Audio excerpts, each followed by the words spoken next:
Hello and welcome. I'm Tim and this is SV Paquita. And we're at the start of our second day on our 3-day crossing over to Malta from Greece. Yeah, it looks like you can see it right there. We've got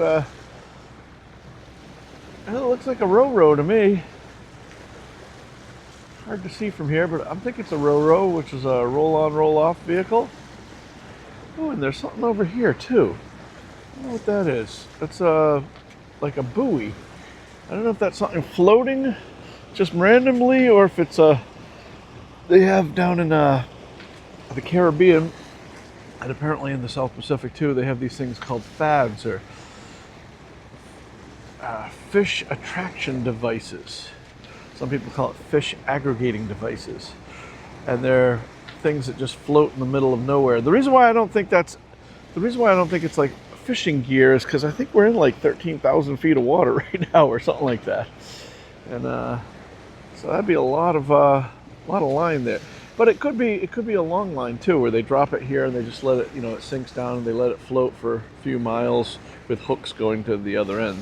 That could be it too. You know what? That's probably what it is. I'm not sure. But anyway, let me bring the camera back so that you don't get seasick. There we go. But yeah, we barely have a breath of wind going. Most of the wind that we have is the wind that we are making ourselves. So you can see I have a reefed main up, left over from last night. When I leave Chrysalida, she usually takes the watch from midnight to 6 in the morning. There was some lightning off in the distance, so I kind of reefed the head sail and the mainsail, and just so if she got caught in a squall, it wouldn't. We'd have a little bit more time to straighten it out.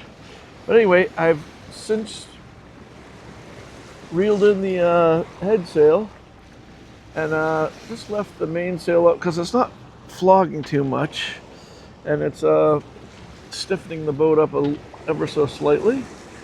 But yeah, if you have to motor or motor sail, this isn't the worst kind of conditions to do it. We're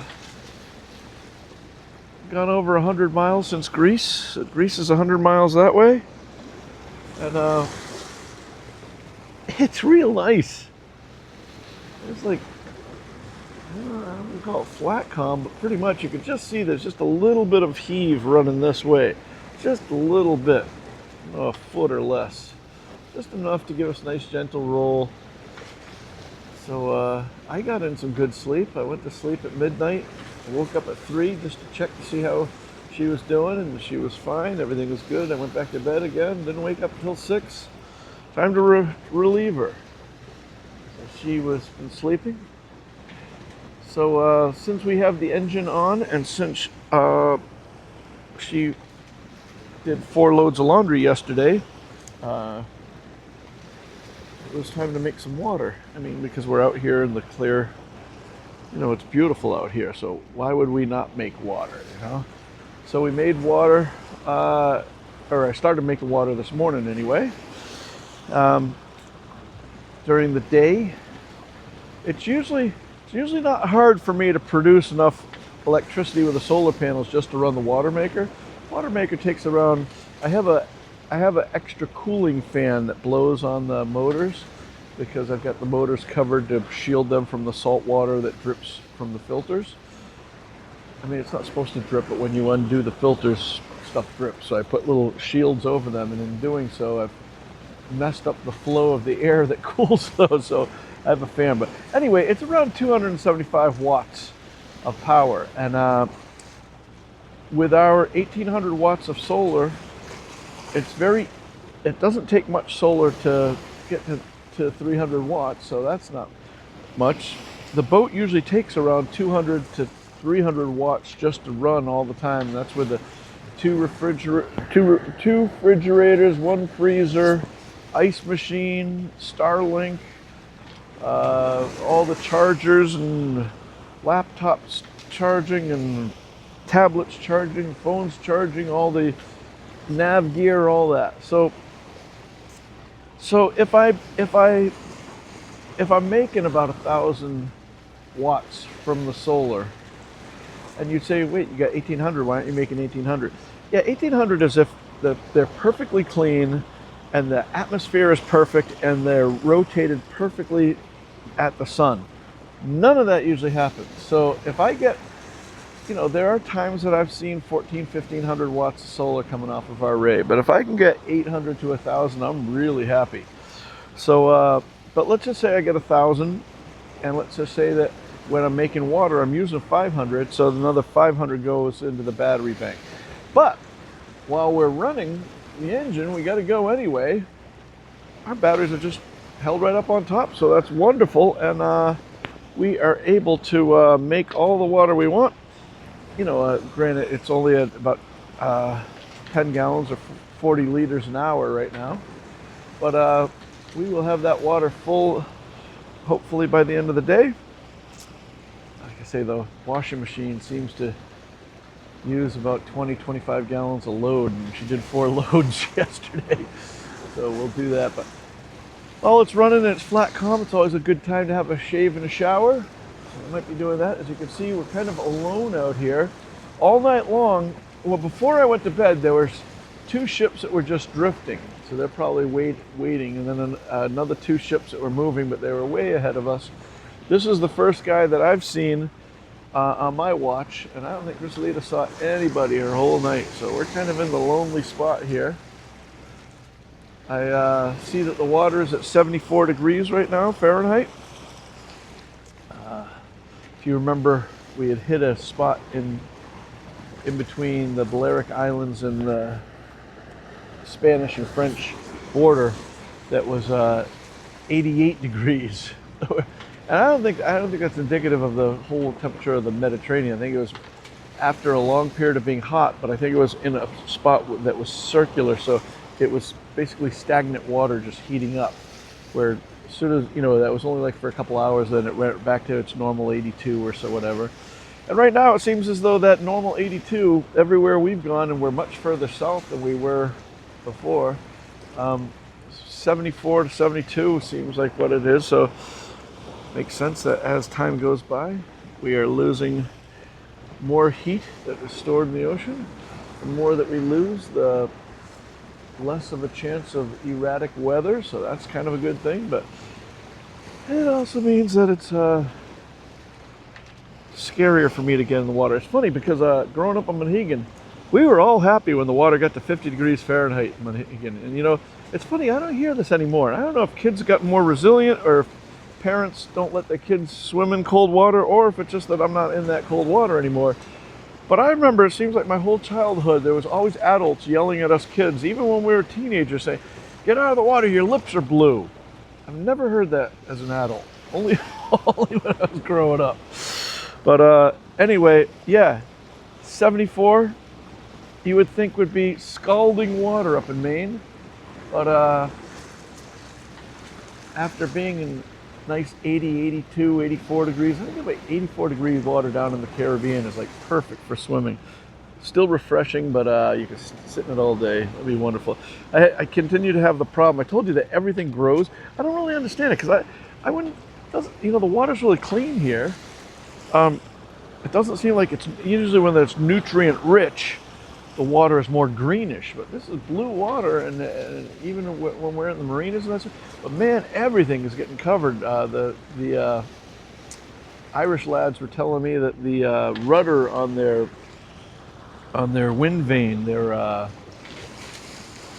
hydra vane, they just cleaned it, and like 3 days later it was totally covered in barnacles again. So they were saying, hey, you know what, your copper coating isn't as bad as you think it is, because we just cleaned this and 3 days later it was back again.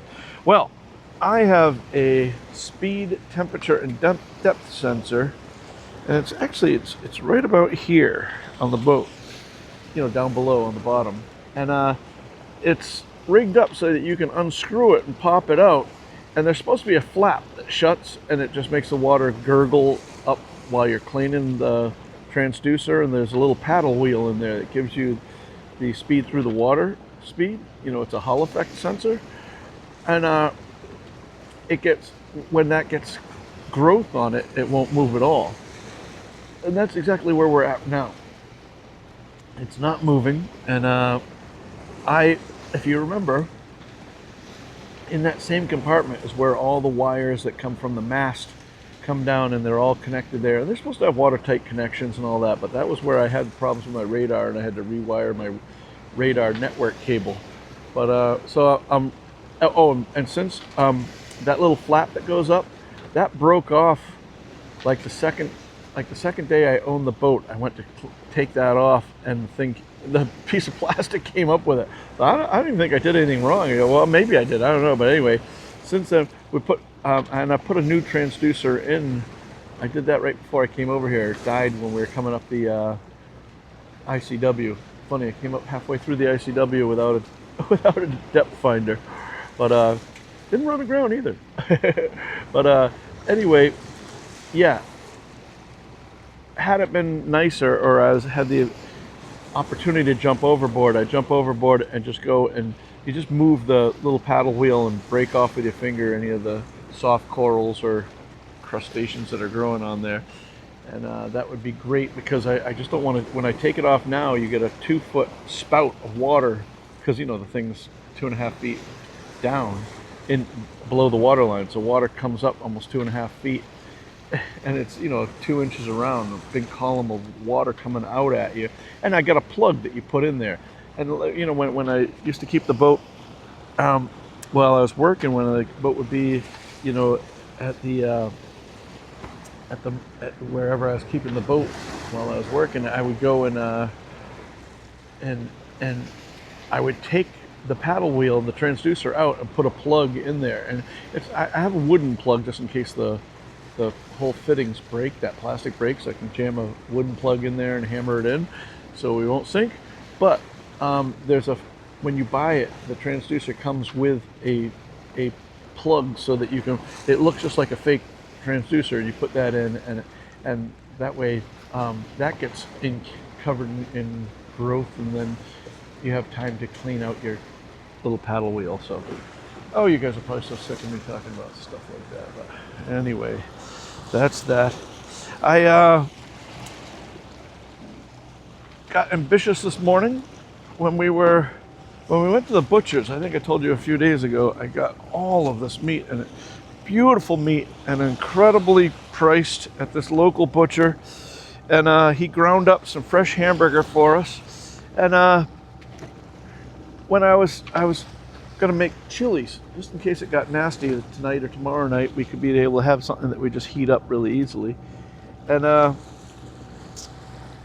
usually you brown it up and have to dump off the drippings and all that, but that's probably like 80-20, where it's 20% fat. I think this is like 99% meat. There's like hardly any fat in it at all, so I didn't have to do that at all, but it looks wonderful. So I did that, put some beans in there, so we should be tooting all the way to Malta. Smells good downstairs. I love chili. Chili on the water is always a fun thing to have. You can eat it in any weather. Hot, cold, doesn't matter. Anyway, I changed my lure. I went from the great big lure to a smaller lure. And my friend Jim, the charter boat captain, I don't know if you can see it right there. See the little splash right by, there you go. There he is right there, yeah. He tells me that you don't have to have it 1,000 feet behind the boat. He says you want it where, depending on the speed of your boat, it just breaks the surface every once in a while and kind of drives the fish in. Well, he was good enough to rig up a couple. He used what I had here.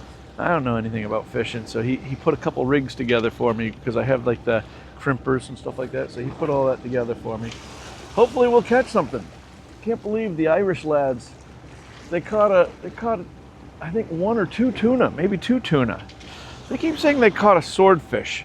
We caught some sort of billfish before with Jim. Jim actually caught that, and kind of looked like a sailfish to me, but it was only, they said theirs was 0.5 meter long. Ours was a little bit bigger than that, but it definitely wasn't, first of all, they're kind of really sport game fish anyway, and so, but we put ours back. And Owen, you had said in your last video, you wonder if you put the fish in the water, doesn't really move much. Yeah, no, there's a shock period there. And so at least what I've known, and you guys can correct me if I'm wrong here, but I think that if you don't have the fish out of water that much and it's just exerted itself to try to save itself and it's got this hook in its mouth, you get it off the hook. If you see it on the surface, it's going to die. But if it starts going down, as the pressure increases, it'll make it just get out of sight, and it'll probably take right off. So I got a feeling you did not kill your baby swordfish. And anyway, that's it.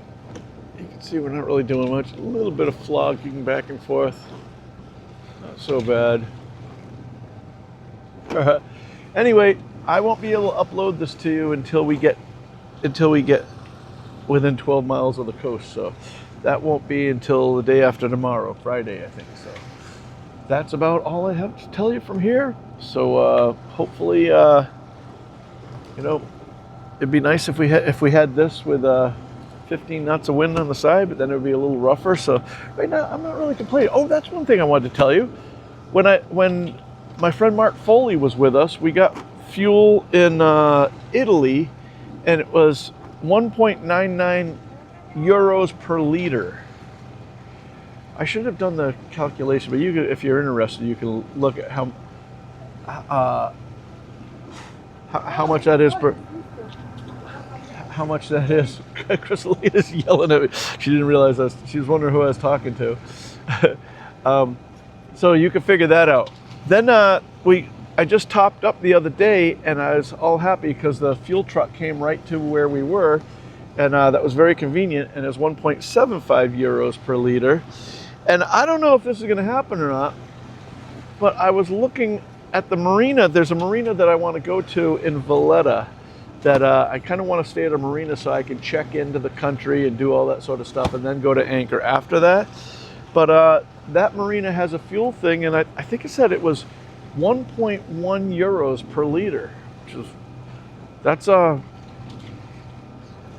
lot better than 1.99. So you guys could do the math on that. But so anyway, we're cruising along. We still have.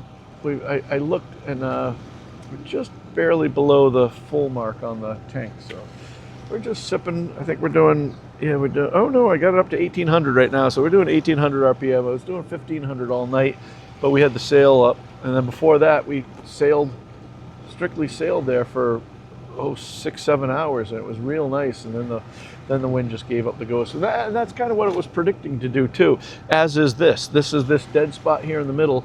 That's exactly what Predict-A-Wind said. So hopefully Predict-A-Wind will be right, and hopefully we'll get in before the big blow happens on Friday. But till then, I will continue to keep posting these. So this is, I think it's Wednesday morning. Thursday, yeah. I think this is Wednesday morning. Yeah, but we left yesterday around 11 or noon or something like that, and so yeah, I will give you a couple more of these before we can do things in real time. Take care, you guys. Thank you so much for watching, and thanks to the patrons for supporting the channel. I'll put a link in the description. You guys do all that YouTube stuff if you like these videos. Take care, be safe, and as always, I'll see you on the one.